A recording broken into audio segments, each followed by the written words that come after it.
Well, hello, folks out there in YouTube land. We got some breaking news. The big news. What? Yep, we're going to be talking about Bennett Warren from Texas, a big four-star offensive tackle. Things are moving very quickly right now, and we're getting a bunch of breaking news and a bunch of crystal balls. Are the Vols trending for this big-time offensive tackle? We're going to talk all about that. All right, let's just cut to the chase here real quick. Bennett Warren has received 2 crystal balls. Latest predictions on 247. You've got Bryce Marique, the Michigan insider, has put a crystal ball in for Tennessee for the big offensive tackle. He is 6'7", 6'8", 330 pounds. A high 4-star. You can see his ranking there. Also, Michigan insider Sam Webb has put in a crystal ball for Tennessee as well. Why is that a big deal? Because Michigan is the one team that Tennessee is kind of doing this for Bennett Warren. It's really down to those 2 teams based on what I've seen all over social media. And having 2 Michigan insiders pick the Vols, that's very telling. Also, Steve Wiltfong pulled down his crystal ball that he had for Michigan for months. That actually came down. I saw that on Twitter. I'll show you that. This is a fella, Sullen Surf, said Steve Wiltfong has removed his crystal ball in favor of Michigan to land massive offensive tackle Bennett Warren. Said he's had the crystal ball there for months, removed it today. Josh Newberg on 3 said yesterday that he's leaning Tennessee. Sullen Surf says, I saw that. Pretty sure Wiltfong will put out a new crystal ball soon for somebody. Now here's one, it said same thing happened with running back from Arkansas and he still went to Arkansas. I said, I take it with a grain of salt. No, that's not exactly what happened. And Sullen Surf says same thing didn't happen.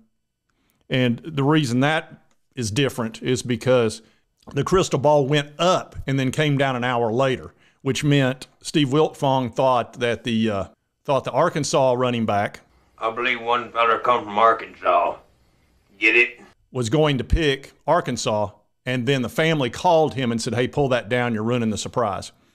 So this is very different. First of all, to have 2 Michigan insiders say, hey, looks like Bennett Warren's heading to the Vols, and have Steve Wiltfong pull down a crystal ball that's been there for months, because Steve Wiltfong doesn't like to be wrong. He's usually in the 90th percentile of being correct, which is not easy to do.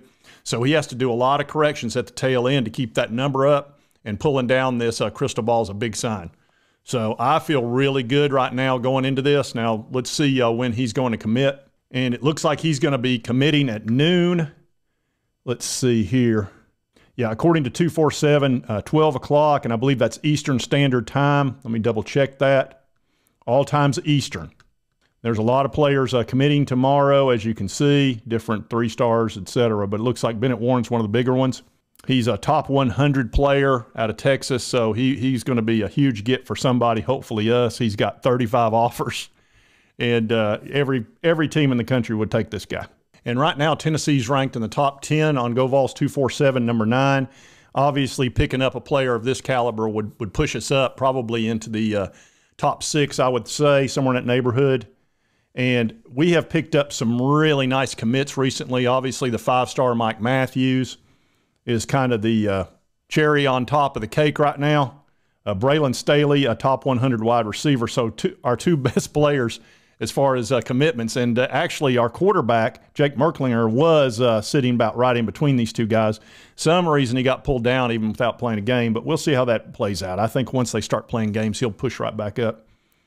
But when you go down here and you look at our offensive linemen, we got a 4-star Max Anderson out of Texas, a big-time tackle out of Ohio, Satterwhite, Gage Ginther, who I think is probably the most underrated offensive tackle in the class. And the thing about him, he's only 287 right now. He's 6'5". He's got the frame to put on plenty of weight. This guy, he's going to be good. Here's a guy that could play either part. He could play defensive line or offensive line. Has not played very long, but he's got a tremendous frame. And then also Jesse Perry, who is 6'5", 278. Actually, his whole offense is geared around him, but he needs to put on some weight, and they'll get him squared away. He's actually a very dominant player.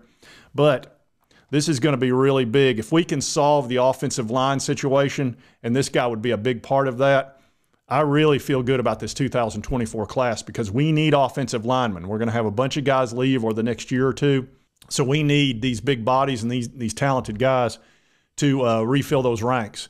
And everybody was concerned a month or two ago about whether or not we were going to be able to get these big-time players as far as offensive linemen. Well, we've already picked up 2 4-stars, possibly about to pick up the biggest one in Bennett Warren. So I'm pretty psyched about this. We're going to take a little look-see at his highlights right now because there's no reason not to get a little bit excited about this. The size of this dude. Okay, just going to lay on that dude. Let's see how, okay, he's playing tackle. Right here, right tackle. That guy, he's so much bigger than the other guys. Jeez, look at the length. So tall and got those big long arms. That's really what you want out of a tackle. And he just stays with his guy and just keeps blocking. See how he does here. Again, playing right tackle. Good grief. Yeah, I don't know if that might have been a penalty. He just slammed that dude. He likes slamming him down. Of course, like I said, this is high school, so he's so much bigger. See how he moves. Looking, oh, good grief. So you can see why people are pretty excited about him. It's really tough with offensive tackles to grade them, especially in high school. But what you're looking for is an athletic guy that's tall, got long arms, and a lot of strength. This guy's got that. They'll work on his nimbleness and getting him ready for college football. You can see why they're fired up about being able to work with this dude. Glenn Ellerby, obviously, is excited right now. They got to be feeling good over there in Knoxville. All right, folks, just wanted to give you this breaking news. I'm pretty excited about it, and I do plan on going live tomorrow for the commitment.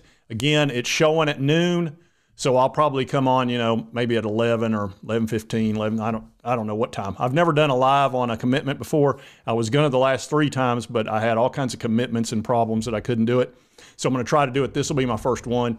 We'll see how it goes, but I think it'll be fun, and I feel really good about it right now, especially if Steve Wiltfong puts the crystal ball in. That might do it. That might just kind of cinch it, but we'll see. I really like where this recruiting class is headed.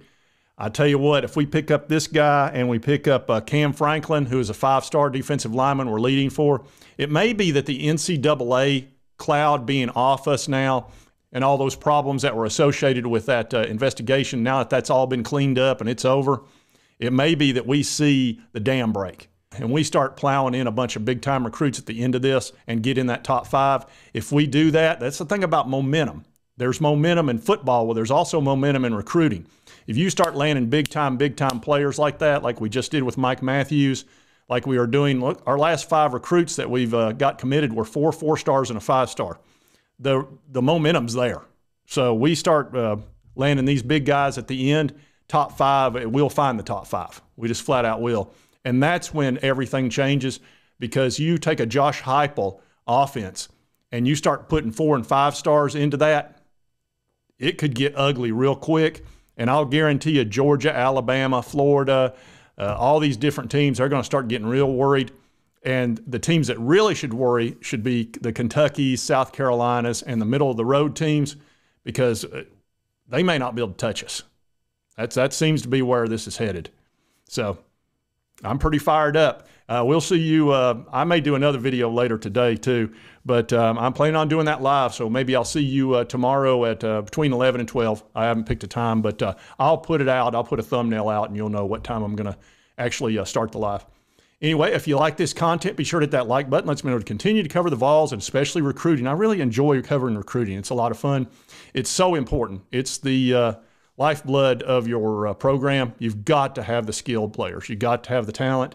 And we have such a big advantage at coaching. I really feel that way. And the administration over at UT is doing a great job. Danny White, we've just got a big advantage in several different places now that everything's kind of changed in the last couple of years, all for the better. And again, if you like this content, be sure to hit that like button. Lets me know to continue to cover all this fun stuff. If you've not subscribed, it's on your right, my left. Hit that little button. And right over here is a video that YouTube thinks you'll love. And we'll see you next time on Sports Talk Jay.